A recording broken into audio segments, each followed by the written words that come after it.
सांसद मानकर एक प्रतिनिधि दल एम्स हॉस्पिटल को जाइए भेटा समिता भौणी को तांको बापा सहित आम कथा होइतिलु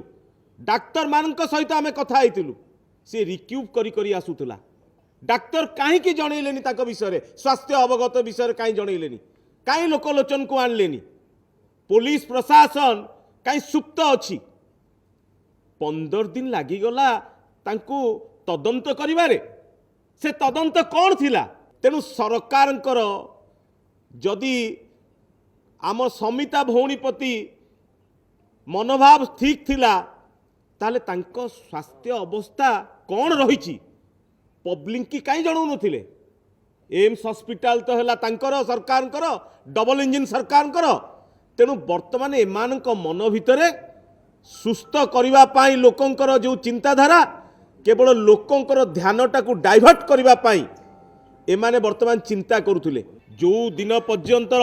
ए सौम्याश्री न्याय न मिली जो वर्तमान मोर भौणीपुरी जिलार समिता खातून तांको परिवार को न्याय न मिली बिजु जनता दल राजरास्ता लड़ई कर परिवार को न्याय मिलवा पर्यंत एवं दोषी को दंड दवा पर्यंत क्या छड़ा जीव ना जदि पुलिस प्रशासन जदि दोषी की धरवाई की व्यवस्था करता जो कथाटा आज ट्वीट कर मृत्युवरण पर से कथाटा गोटे दिन पूर्व ट्वीट कर पारता कहीं कलेनी या भितर किसी रहस्य अच्छी बिजु जनता दल से रहस्य को काढ़ापी राजरास्ता लड़ई कर